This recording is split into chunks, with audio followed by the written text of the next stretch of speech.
Welcome back to Minds Matter, a podcast sponsored by the Monash Center for Consciousness and Contemplative Studies. I'm Ava. And I'm Beth. And on Minds Matter, we explore research from psychology to neuroscience while occasionally talking through our own personal experiences. This week on the podcast, we have a very special guest.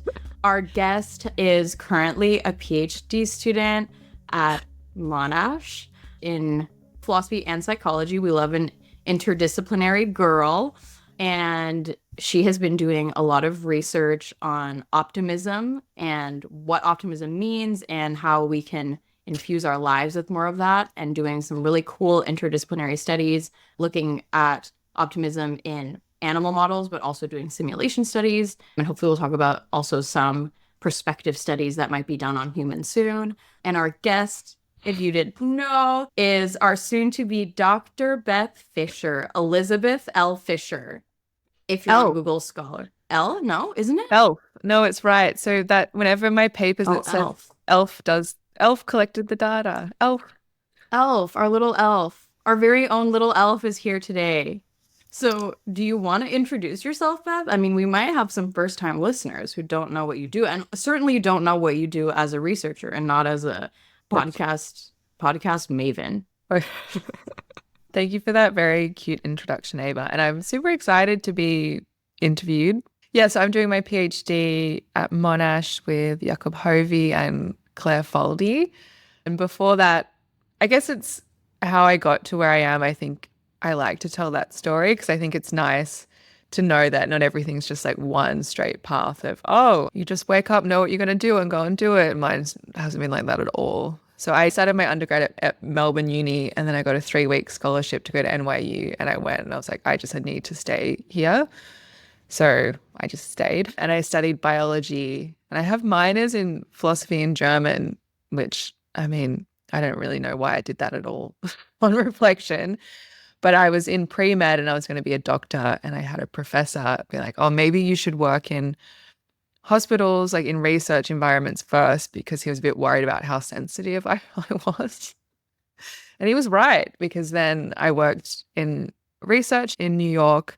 So there you have labs that are in hospitals, and being in there, just being around seeing patients, just walk through. I got too sad. So I was like, all right, well, I can't be a doctor. So I did research on gene therapy, and then I did research in preclinical PET imaging.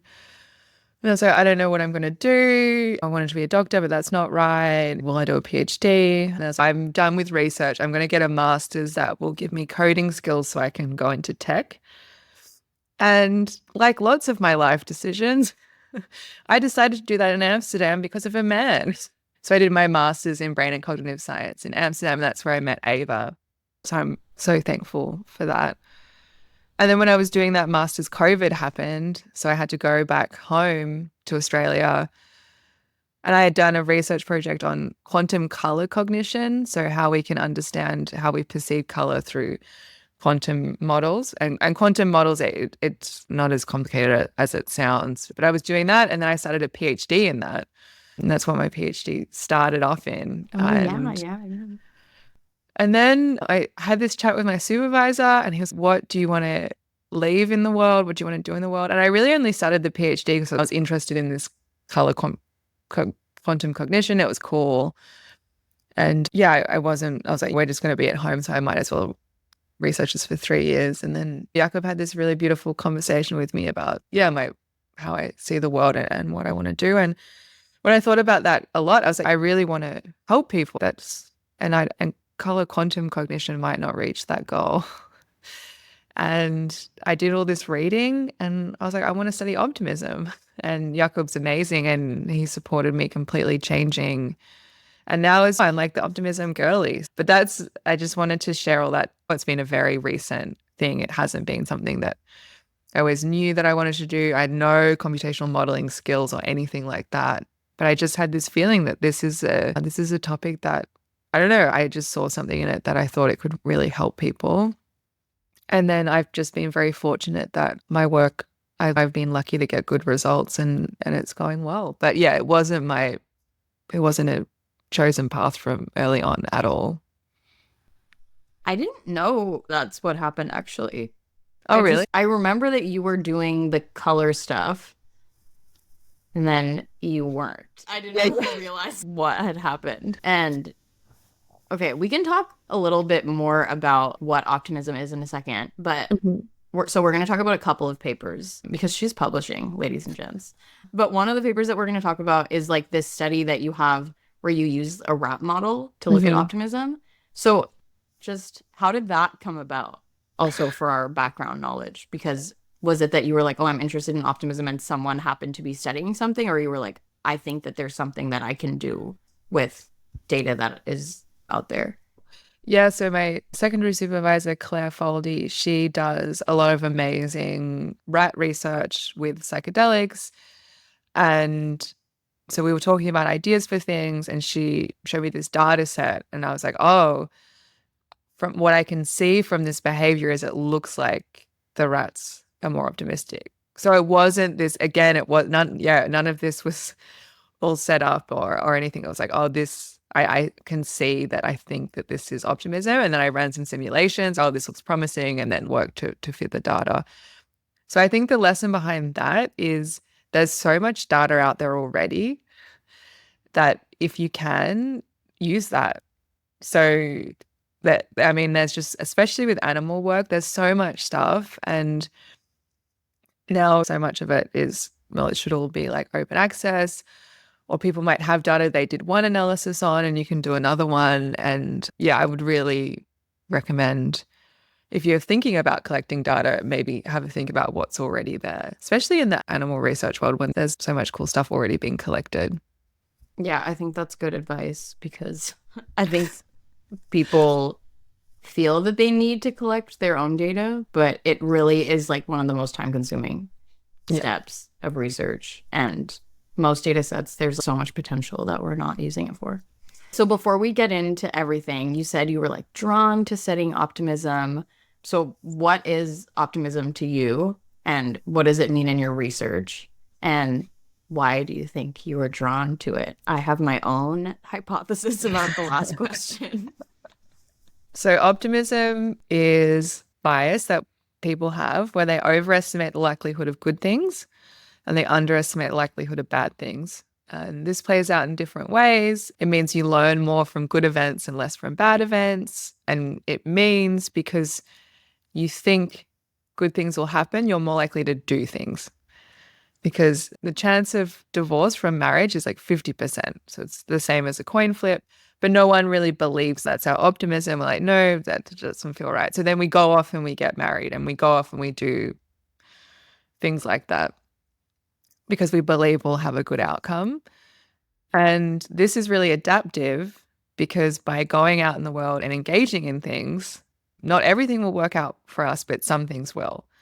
And the opposite of that, if we weren't to engage in the world because we thought good things will happen, we would just withdraw and we would stay at home and not engage and have all these benefits from being out in the world and minimizing our risk of missed opportunity.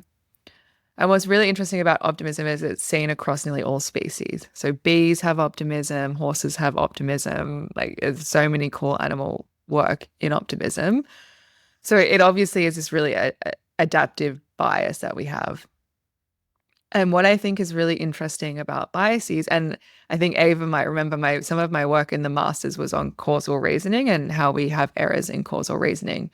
And I always thought it's interesting when we say things are errors because obviously we can causal reason in a way that's good enough because we're all living here now, surviving. So something about these things that we say are wrong or errors, but there's something to them because otherwise we wouldn't be where we are right now. And I thought with optimism, it's the same thing. Well, it's so interesting, the fact that not seeing the world as it is a good thing. That's so fascinating because you really would think that to make the best decisions in life, you should just represent the information as it actually is in the world and make decisions from that. That's what really drew me to optimism. How is it that it's really good not to see the world as it is? And how that is so adaptive. And what happens when this goes wrong, when we don't have this. And personally, I guess if you guys have listened to the podcast or you know me, I'm an optimist. Probably even from my background story, it's changing all these things, going off and doing it, moving countries for love. Like they're all very optimistic actions. But again, if I didn't do all those things, like I wouldn't have met Ava. I wouldn't have. So although lots of the things that I didn't work out, in the end, I got all those benefits from being out and taking these chances and being involved in the world. So I think that's what drew me to optimism. And I think the other thing is, and Ava again would know this, it's not that I don't get sad and it's not that I don't get depressed and it's not like I'm delusional and yay, everything's wonderful. It's not the case at all. I just know how those feelings are and why optimism is a good choice because of that, if that makes sense. So it's not like I'm totally delusional, which sometimes I do wonder if people think. I mean, I feel like your research, if someone on TikTok were to want to summarize it, there's a very like popular trend that is like Delulu is the Salulu. And it is a bit like that. Like not completely delusional, which I mean, we'll talk about like optimal levels of optimism, which you'll explore in some simulation work. But I think that you have to kid yourself a bit. Because the world is kind of terrible. I think that's one of the things when I'm trying to do examples of the good outcomes to show optimism, I don't know, if you go for runs or something, the chance of increasing your risk of heart disease is actually really low. Like it's not very high at all. And then I started looking at all these health outcomes. I'm like, oh, this actually isn't very good. But we need to think, oh, it's going to make my heart 50% better. So then I go on the run, or you just wouldn't do it. Yeah, looking at the real world statistics unfortunately, it's not that great. But good news is we have optimism. So I feel like a lot of the times when we think about biases, they sound really cognitive. But it sounds like optimism in this definition is really behavioral in a way, right? Because do you think that animals like horses or bees or rats, like we'll talk about, that they have optimism in the sense of being like, yeah, I think things will go well, or they're just going and doing it? What's the distinction between the cognitive and the behavioral, if you think there is one? So one of the ways that bias plays out is how we update to information. Even though that's cognitive, we're not thinking, it's like we're not aware of that, because that's just how, I guess that's the whole issue with the bias. It's just how we see the world. So I guess how we see the world, that is a cognitive thing, I would say. I don't know if you would say that too. But then that leads to the behavior. So that for the animals, they don't think, well, I don't know. We don't know what animals are thinking. But the way we measure it in animals, it's not, oh, how are you feeling today? Are things going to be going well for you? One of the ways we measure it in animals is this ambiguous cue task, where a high tone corresponds to a reward and a low tone corresponds to a negative thing. And then you see, what does an animal do when they hear a tone in the middle? So this tone doesn't correspond to anything. And if animals are optimistic, they hear that tone and they act as if they're getting a reward. So this ambiguous cue, they're like, oh, that's a good thing. And if they're pessimistic, so have models of depression or haven't been in a good environment, they respond to that middle tone as if they're getting like what the negative outcome. So although that would be a cognitive process of how they're interpreting the tone, I don't think the animal is like thinking, oh, the world's good or bad. It's just like how they're processing that information, if that makes sense. Yeah, what they're doing with it, even if it's not like they're thinking about it on a meta level. But it's a good question, because I think we talk about, there are ways that you can talk about optimism on this meta level in humans. So I think it's good to understand how those two things work. Okay, let's get into your paper. So we previewed some of this work, but you have a study that looks specifically at the influence of psilocybin administration in rats and how that influences optimism. Is there a reason that you were interested in psilocybin, or was it just, as you mentioned, this is the data that was there and I was like, ooh, looks like optimism? Well, it was part of the data was there, but also because psilocybin is getting a lot of hype at the moment for treatments of depression.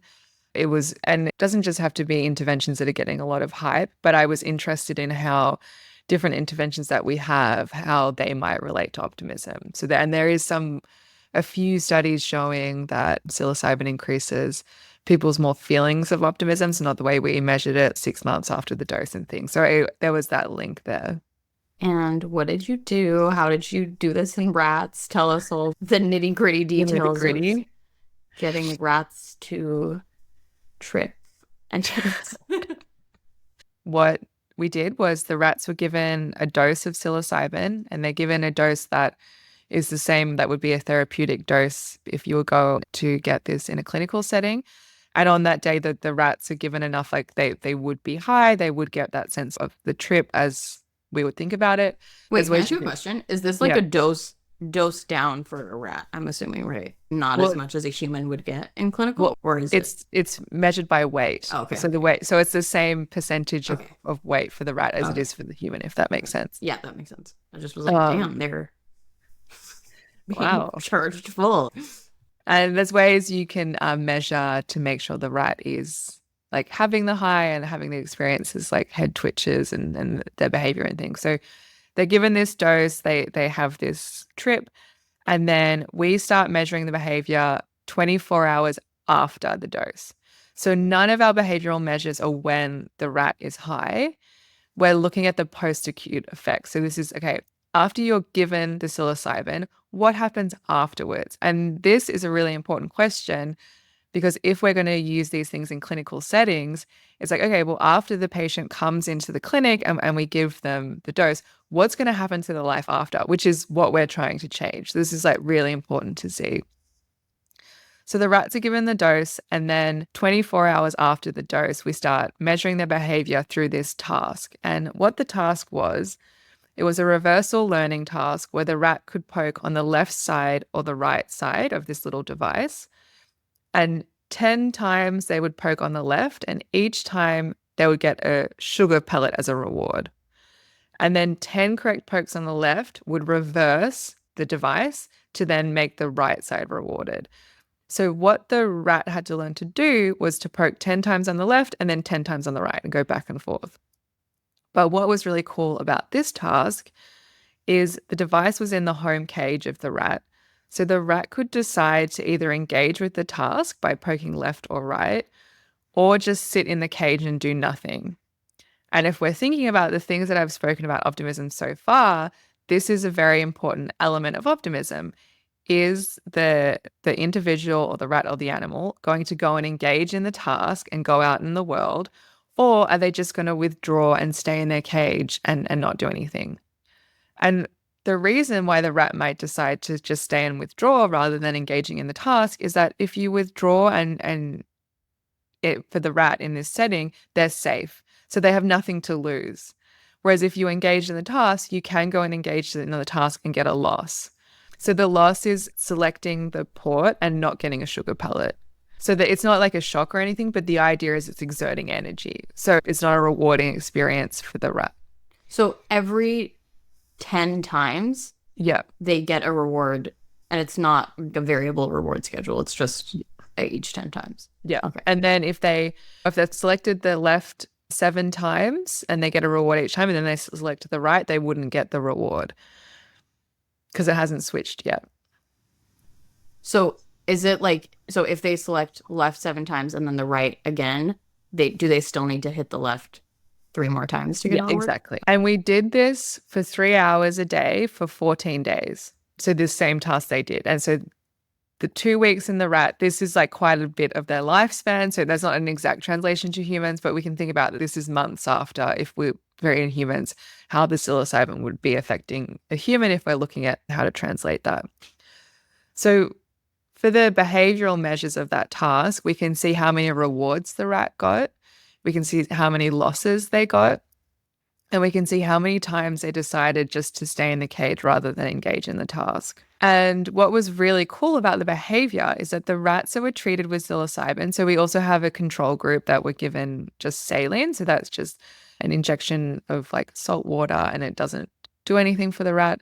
One of the really good things about using animal studies for psychedelic research is that you can have a good control.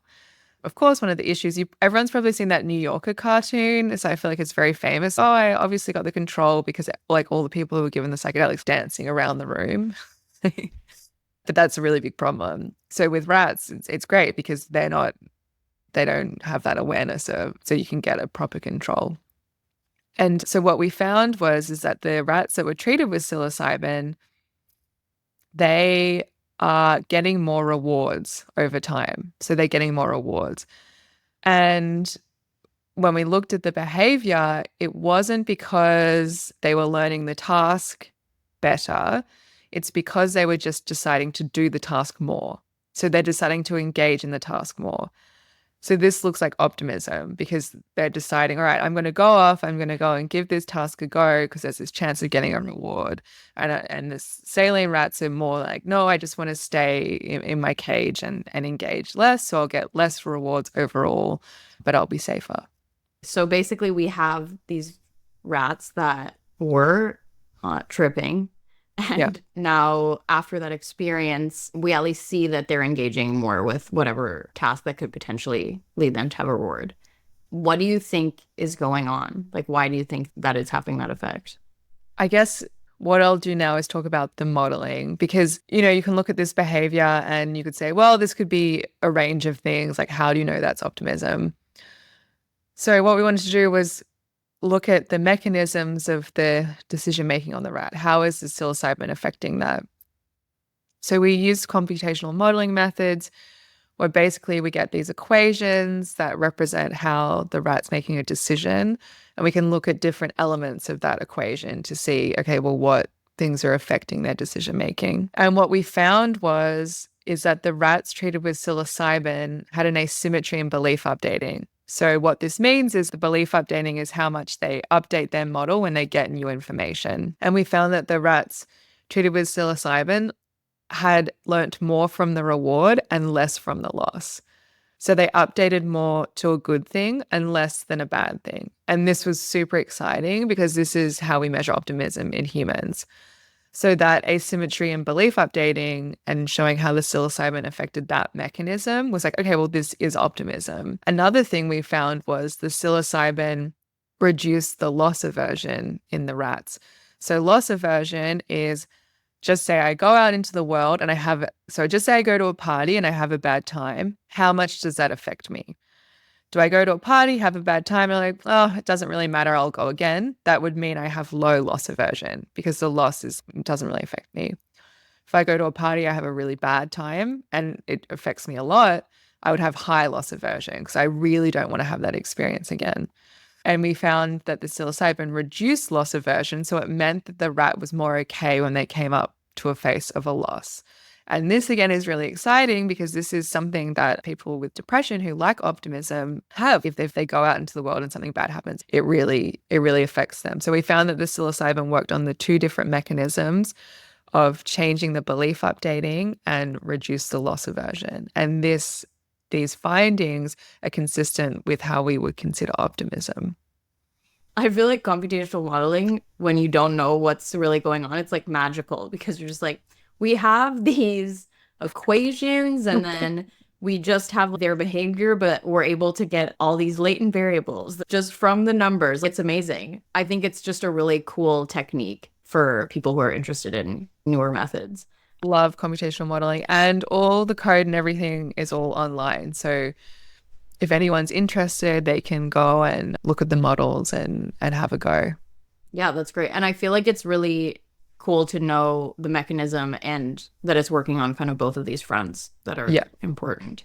Yeah, exactly. So do you have a hypothesis on what it is that's happening in the brain, I guess, when they're on the drug that then, I don't know if it's creating some kind of rewiring, if it's specifically influencing circuits that are important for learning? So I'm not a neurobiology expert at all, but I've spoken to some experts. And one of the theories is, so when people are given psilocybin, it increases their serotonin. And there's this theory that we actually spoke about when we had our neurobiology episode, that increased serotonin increases plasticity in the brain, which allows people or rats to start looking at new ways they can engage in the world. So we have a set of actions that we do every day, and we get used to those actions. And the idea is, well, when do I decide I want to try something new? When do I decide I'm going to go to the new coffee shop rather than my classic one? When do I decide I'm going to go to a restaurant? So that's called exploration. Because exploitation is doing what I do every day, and then exploration is going and doing these new things. And so the theory is that, well, if the serotonin increases, that increases exploration in the human or the rat. So I can go out and try new actions. So I'm like, okay, I'm going to try that new coffee shop. I'm going to go to the new restaurant. And then in this environment, because increasing exploration is a good thing, because the reward structure is they doing the task, they get a reward. And also the loss that they have isn't detrimental to their survival. Like they just miss out on a sugar pellet.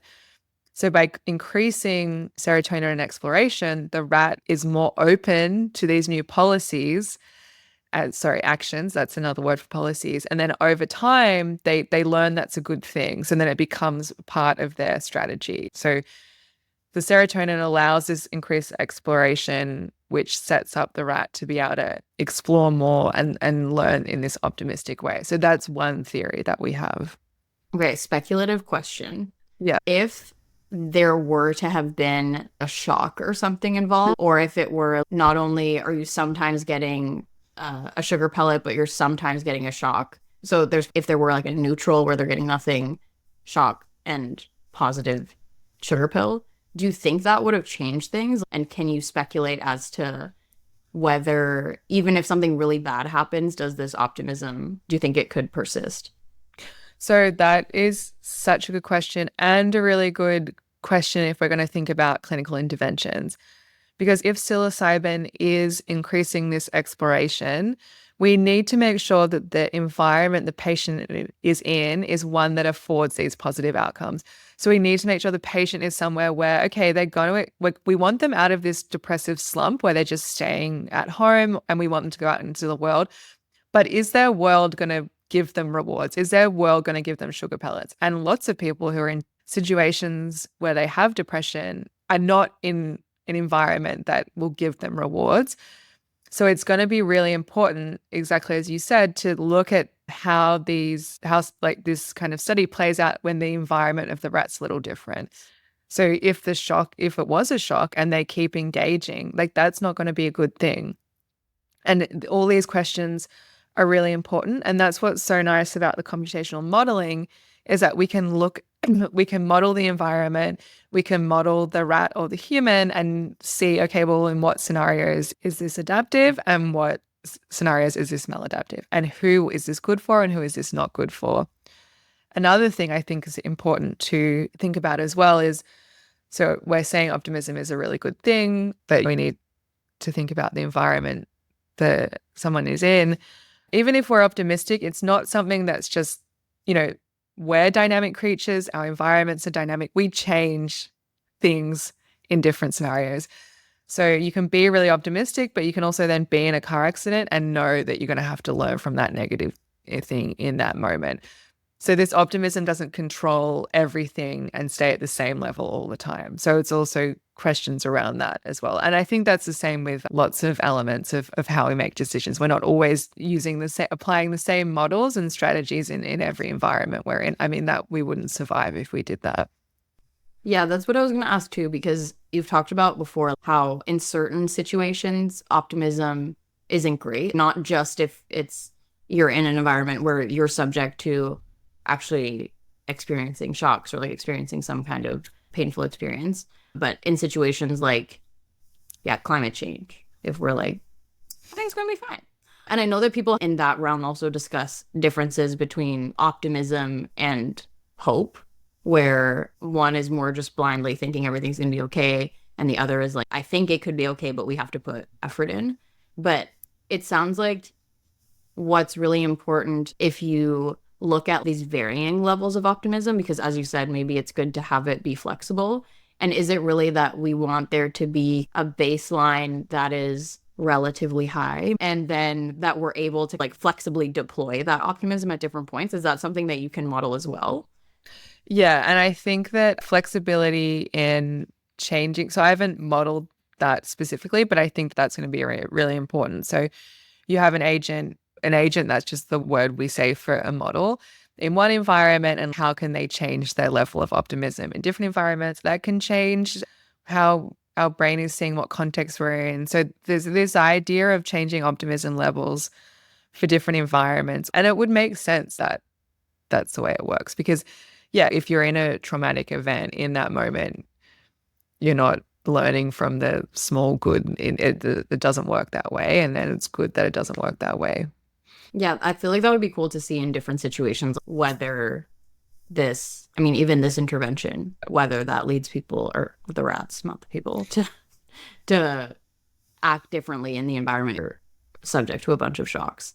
So you talked about ways to simulate this type of data. So we've been talking about how this is done with rats, but obviously, ultimately, I mean, we're very happy to make the rats more optimistic, but ultimately, I think your main interest is clinical interventions.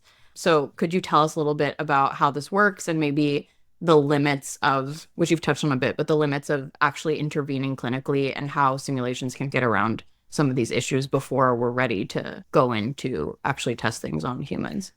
Yeah, so with the rat work, the idea is to translate that to humans, but obviously we can't. There's so many things that we can't get the same amount of data from humans because we can't monitor them the same way we can with the rats and all this kind of stuff.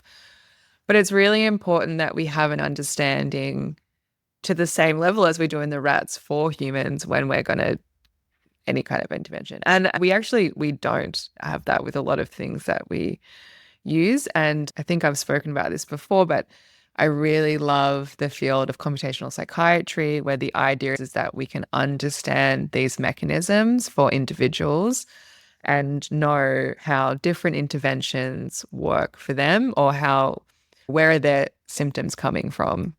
And I think I've said this before, but one of the issues is at the moment you're depressed, you go to the doctor, you fill out a self-report, then you just have to try each antidepressant until hopefully one of them works. And I think a third of people they don't work for, a third of people they will work for, but they'll take a few times, and a third of people they work right away. So I think we should be able to know what third you fall in before you go through all of that pain. And so that's the idea of these models, is that we can have that understanding.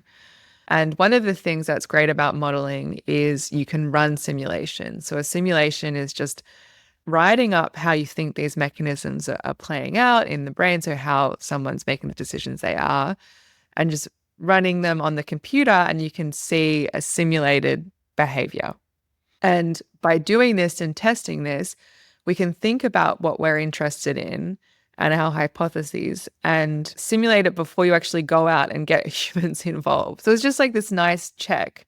So if I think, optimism is this, then I can simulate and do all these checks to make sure that the dynamics and the mechanisms of the model are playing out the way I want them to or expect them to before I go out and get people to do a whole bunch of tasks or people. Yeah. And so it saves a lot of time, it saves a lot of resources, and it also, if it's going to a clinical setting, can save people a lot of pain as well if we already have some idea of how these things are playing out. So my other work is a simulation paper where I've done this. I've set up a theoretical model of the mechanisms of optimism, and I've run it through different tasks to see if I can replicate what's seen in the literature.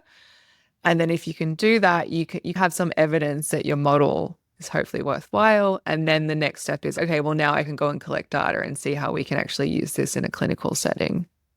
And so from your simulation paper, do you find that there's a ceiling effect to how good optimism can be? Are there things that optimism is particularly helpful with? So what was the task that you had your simulations do? So we did a few things. The first thing we did was run the simulations over childhood. So this is like development of the agent. And the reason behind that is it's been shown that individuals who grow up in difficult environments have lower optimism. And this can be from different things, like not having a stable environment to how the parents treated the child, these different things, and they're shown to have lower optimism. Another thing with optimism is optimists have so many good things. I don't know if I've listed them all off, but they have better cognitive function after traumatic brain injury, better heart health, better immune response to stresses. They earn more money. It's just good for so many things. And one of them is better heart health and better arousal response to stress.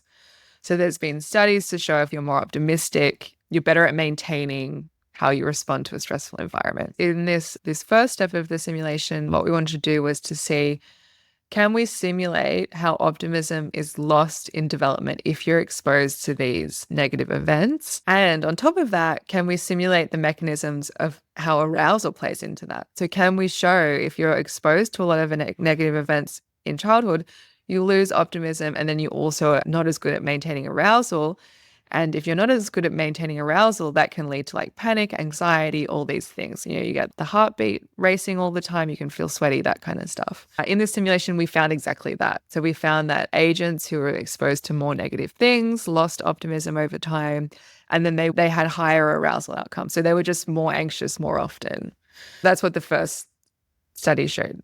And then we wanted to take these agents and put them through tasks that are shown in the literature to see, okay, well, does this optimism that we're talking about, can it replicate different tasks?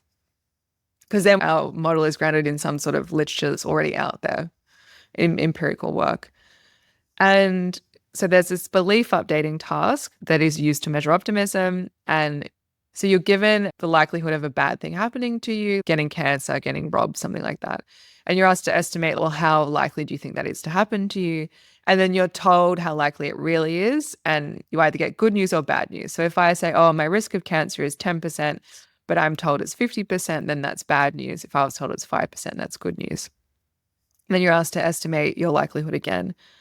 And you measure how much you update your information to good news versus bad news. And optimistic people, which we've already touched on, they update information more to good news than bad news. So they have this asymmetry in how they update their beliefs. And it's been showed that people with depression update the same to good and bad news. So we wanted to see if we can replicate that finding with our different levels of optimism through our different agents. And we did. So we found that the more optimistic our agents were, the more they updated to good news, and the less optimistic they were, the more they updated to bad news. So this was exciting because this shows, okay, well, our model can replicate this finding.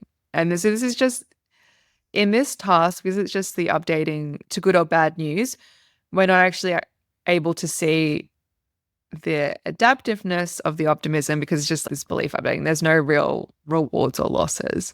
Then we wanted to say, okay, well, how does this work to action the environment, rewards and losses, things like that. So we put the agents in the same task, well, a similar task that we gave the rats. It was a little different, but basically they could select the left arm, which was high risk, high reward, the right arm, which was low risk, low reward, or they could select stay. And that's the same as the withdrawal. And we ran this for the different agents, and we found that the really sad agents, the pessimistic agents, they ended up with a net loss because they gave it a go a few times and they just went back and didn't do the task. They're like, I'm not going to do this anymore. And then we see as optimism increases, they earn more money. But then as optimism gets too much, the agent starts losing money again. So we see in the model, our agent who got the most money was optimism level that we called it was 0.7. So it's not the most optimistic agent. And this is a really important finding because what this shows us is in this task, it's not good just to be the maximum level of optimistic. And this can be because they're not learning enough from the loss, or they keep thinking there's something better out there. So they keep changing. Because in this task, it's best to just stay on the left arm. But the agents who are really optimistic would be like, no, I can get more. So I'm going to go and keep moving around, or this kind of behavior. So it doesn't end up with the best outcome. And this is really important because this ties back to all these things we've been saying about the environment of the agent. There's this example that we use in the next version of the paper where it's just think you need to go and fish in a river every day to get fish. And there's a certain level of fish there. And so you need to be optimistic to go and do it every day. But if you're really optimistic and the river is polluted and there's no fish, there's no benefit to be optimistic then. That's not going to be a good thing. I know we talked about this, like this idea of different environments and then the baseline, but I guess I'm thinking about optimism and how it relates to this idea of resilience. And I don't know if my question is fully formed, but I guess how much is it important, do you think, to have a baseline level of optimism just overall? And how much should we really be varying it depending on the context? Because I'm just thinking that people's life outcomes and experiences are so different. And when people are in super extreme situations, if you're in a place that is war torn, or if you're just in a situation where things are just not going well for you, if you have an oppressive government, is it good still to be that optimistic? Do you think that 0.7 is really where we should be at in that given environment? Well, I think these are open questions, but obviously I've thought about them a lot. I guess there's so much to learn about this.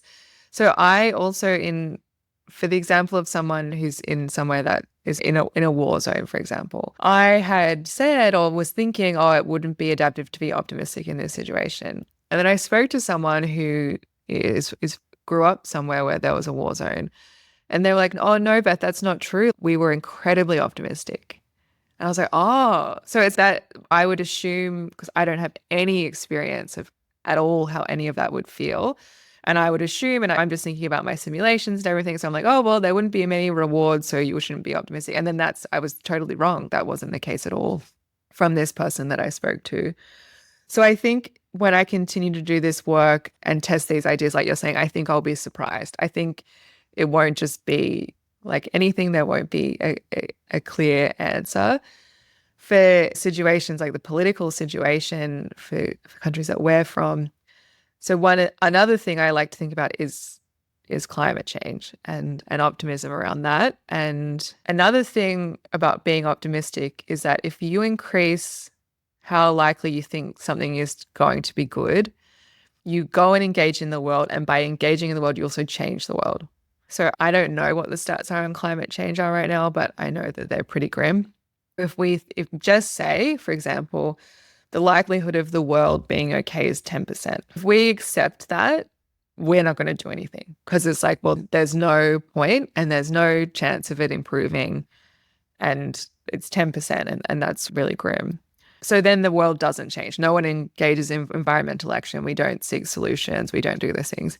If I think, no, there's a 50% chance the world is going to be okay, even though that's not correct, what I do is I go out and I write to politicians, I compost, I help come up with clean energy solutions. I do all these things, which changes that 10% likelihood, because there's always that 10% likelihood of it being okay that we can change. And also 10% isn't zero. If everyone believes it's higher and everyone goes out there and keeps trying, we do increase that chance because we go out and engage in the world and change it. So I guess another thing of thinking about is none of these outcomes in the world are static or fixed, and how we are in the world changes what the world is. So I think that's a very important thing. And I think especially in political situations where it can feel really, if we all, okay, well, there's no hope, so we're not going to write, we're not going to call, we're not going to do this, we're not going to protest, then okay, then there is no chance. Yeah, it's like in Twilight. I don't when there's one vampire who can tell the future, but sometimes people's actions can change the futures. Then it gets all muddy. Totally get it. But I think that's a very hopeful message, optimistic message to think about. I think this core idea of optimism being about engagement, because I think our lay perception of optimism is that you just think things are going to be okay. But then if it's really about, you're not only thinking that it's maybe going to be okay, but you are going out and approaching the world to be able to do something about it. And I think that question, especially for climate change, I think it falls in with your model. If the real chances that we're going to be okay are 10%, but then someone's optimistic, but they're not completely delusional, they're thinking that it's 50%, then I think that also psychologically pushes you to be like, okay, we're right at the edge. So something could tip it over. Whereas if someone is like, I think 90% we're going to be fine, then that might tip into that inaction point as well.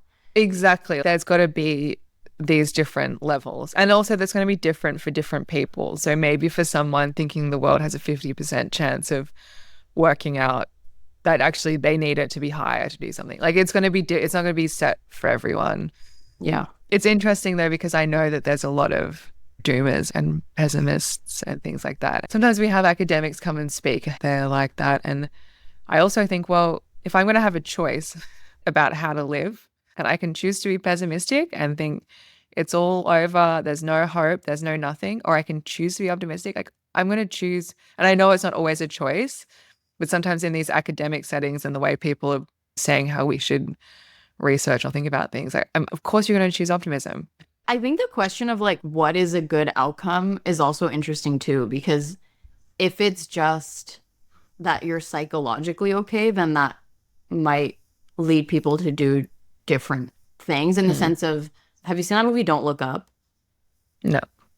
It's basically just like a very hit you over the head metaphor about climate change, and it's about a meteor heading to the earth that is going to kill the earth, and all these scientists are like, the earth is about to die, and everyone on the morning talk shows are like, oh, okay. And then they're like, well, what are you doing on the weekend? And everyone's just like avoiding that it's happening, because that inevitability is just, people are like, okay, well, I can't deal with that. The outcome for me and my sanity, if I were to try to throw myself into trying to crush this meteor, is too much. And all these scientists are very haggard and don't look happy.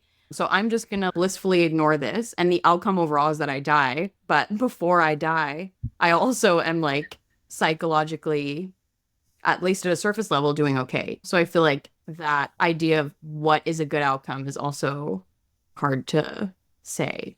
Yeah, and I guess thinking about good outcomes, the other thing with optimism, the way I think about it is not just self outcomes. So by engaging in the work, because I think all of this positive psychology can end up being very selfish.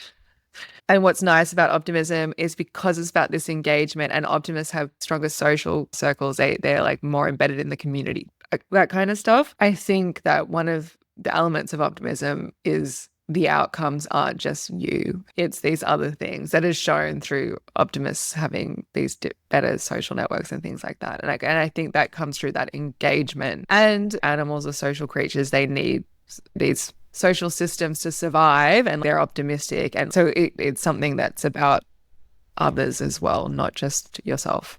But up to a point, right? Because I feel like I know people who are optimistic, but everything has also just gone really well in their lives, and they're not really engaging with certain kinds of things that they might be. Yeah, that's a really good point. If you're just really lucky and privileged, I actually haven't thought about that. And you're just optimistic because that maybe like they don't even have the asymmetry in belief updating. They're just getting that much good. I think it's true, because when you see people who are super privileged get a negative outcome, they're like, what? Yeah, so maybe they are. Yeah. I think the question of what is optimism is really interesting here. And I think it informs the question of what is it exactly that we want to cultivate? Because I think someone hearing about your research might think, oh, do I really just want to cultivate thinking that everything's going to work out? Because that might have these issues. But it's really this combination of believing that when I engage in the world, my outcomes will be more positive. And I think that's a more clear path of what we want this to be than just toxic positivity, I guess. Yeah. And the other thing is, I'm always thinking of it in terms of people with depression. So I guess so when I'm thinking about it being applied, these are people who need it, I guess. When I'm thinking about it, it's like first and foremost for those individuals. But all these other questions are super interesting. And I think understanding it in the holistic sense are really important too. Okay, we've been talking a while. So maybe we can do, what are you excited about next? What am I excited about next? Well, I'm finishing my PhD in March, so I'm feeling scared. No. What do you mean? You should be optimistic. Mixed emotions. Well, it's my dream to have an optimism lab. I actually already bought the photo for my office. Maybe we can put that on our Instagram. What do you mean? I was at this art gallery and they had this photo. It's really beautiful. It's a sunflower growing out of the cement. Oh. That's making me emotional. Oh my God. I bought it because I was like, if I have an optimism lab one day, I'll put that on in my office. Oh, that's so sweet. I love that. So hopefully I'm excited about having an optimism lab and Elf Optimism Lab? Elf Optimism Lab. So good. And helping people feel like they can engage in their worlds and providing them hope. And it was interesting when we did the rat paper, it got heaps of media attention. And the most beautiful thing was having people write into us, or there's like Reddit thread and people really relate to people who have suffered from depression or their children have or people that they love have and relating to optimism. I think that's probably been like the biggest highlight of my career so far. So I'm excited about continuing to do this work to help people feel that things can get better and there's a hopeful way forward. Thank you so much for being here. Thank you for sharing your research with us. And luckily, I will be very updated on it. And if anyone has thoughts or questions, you can always email us, drop us a line on our podcast. Beth is there. And thank you for being here, Beth. Thank you for having me.